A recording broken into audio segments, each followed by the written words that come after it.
Day number 2 in Diablo Resurrected was a lot more productive than the first one. We managed to put in roughly 8 hours yesterday, and during that time we cleared Nightmare and we even cleared Hell. This was mostly done between myself and one other player, which we've been working hard together to properly gear each other. So anytime we have pieces of gear that will work for the other character, we make sure to share with them first, and then we look for obviously more pieces for ourselves. But overall, this has been relatively effective. It is not exactly perfect for the Hell difficulty, but at least we are now able to have a basic farming route. We did already get some pretty interesting pieces, so in today's video I want to go over a little bit of what we're farming, what kind of gear we currently have, and what's our next step.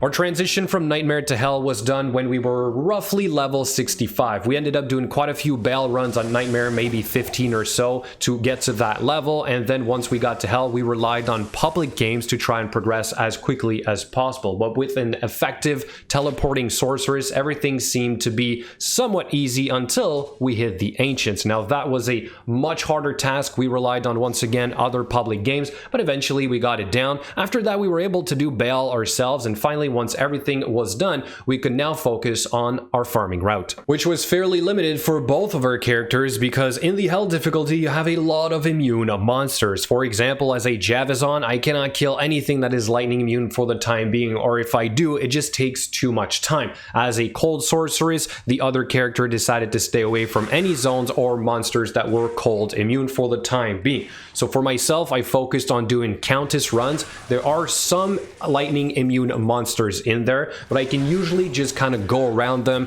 and still make it to the tower level 5 and kill the Countess. I would obviously look for some high value runes. In fact, we even tried to do our Hell Forges as quickly as possible to see if we could get any extra high value runes and then trade them for even better gear. But somehow in 10 or so Countess runs, I ended up getting some really good unique items for both my character and the sorceress. I also tried to do a little bit of Spindle Skin and Shank from the Act 5, but eventually we both decided that we were going to start doing some Hell cow runs. In here we can find some unique items, we can find some high level runes, we can find some socketed items, we can find some unique, so basically everything we need. Of course, if we were to do some bail runs, we would level faster, but the issue with that is that we're gonna have a hard time getting some loot from there because everybody's fighting for the same drops. Whereas if we focus on this here amongst both of us, we have a higher chance of being able to find something useful and then be able to pool our resources together to get something that is going to be beneficial for both of us,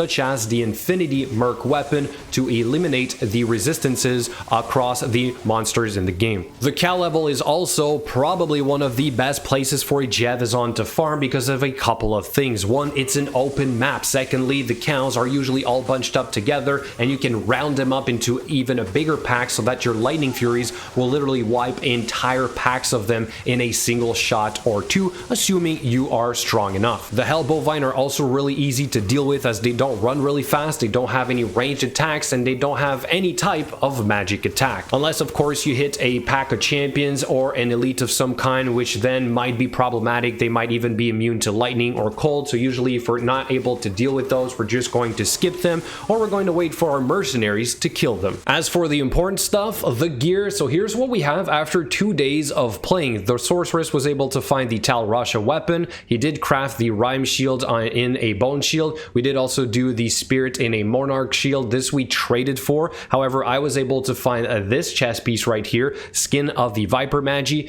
We did a lore in the helm, and then he found these boots right here. He does still have a couple of 10 faster cast rate items with, for example, some resistance, which we desperately need for Hell. As for myself, somehow I managed to find myself a 199% enhanced damage Titan's Revenge.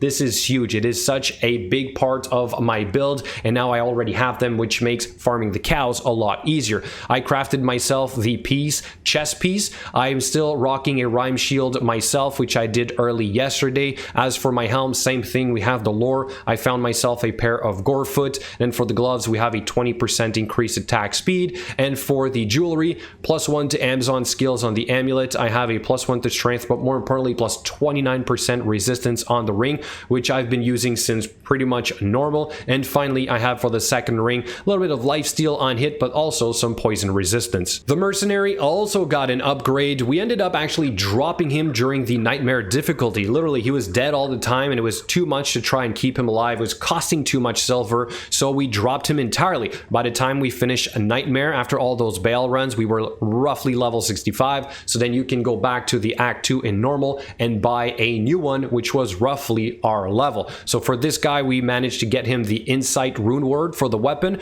which does have the Meditation Aura for more mana regen. I did find this chest piece right here, which is Enhanced Defense and Ethereal, so for the time being, it's a whole lot of defense, but he is obviously lacking a little bit of resistances, which is going to come over time. As for the helm, we obviously want some lifesteal on here, so something like Tal Rasha's would be absolutely amazing, but for now, he's able to survive relatively well. Finally, as for my stats and my build, on day 2, we have enough strength and dex to equip our gear. All the rest of the points went into vitality. We have literally nothing into energy. Yes, we still have some mana issues, but we rely on the potions, and eventually we're going to get more mana on kill or mana steal, and this should not be an issue. Our resistances are fairly low, but this is normal. We literally just hit hell, so this will improve over time. As for the skills, a typical Javazon build will have maxed out Lightning Fury, maxed out Charge Strike, Power Strike, and Lightning Strike, but I typically only really use Charge Strike and Lightning Fury, and then we have Poison Javelin every once in a while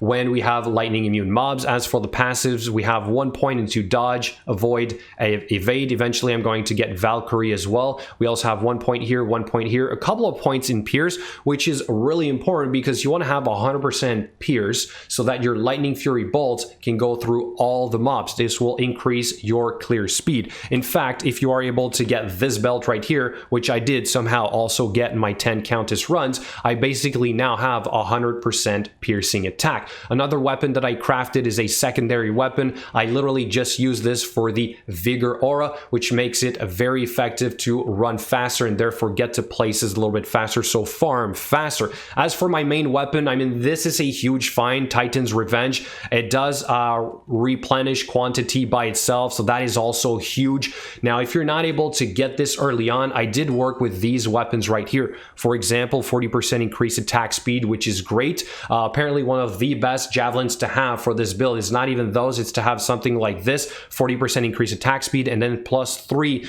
to javelin and spear skills. That is something that can happen. You can, in fact, try to roll for this, so I'll eventually try and get that. If not, you can go for something that just has high damage and replenish quantity as well. This will help quite a bit, but with only a max quantity of 20, you usually run out really fast. If not, I did find these while doing some bail runs on Nightmare, I believe, and then those carried me for a good portion of the game until I was able to get these. They're not far from Titan's Revenge. I'll be honest, these here were really effective already, so this is a huge find as well. Don't expect that you can find this on day 1, but overall, this is the gist of it, guys. This is our build after 2 days. So going forward now, we're going to keep farming. We really want to try and get that Infinity Merc weapon as quickly as possible, and then we're going to start focusing on trying to get some keys to focus on trying to do the Aubers. So stay tuned for all of that. Hopefully you've learned a little something today. Thank you so much for watching, and as always, I will see you in the next video.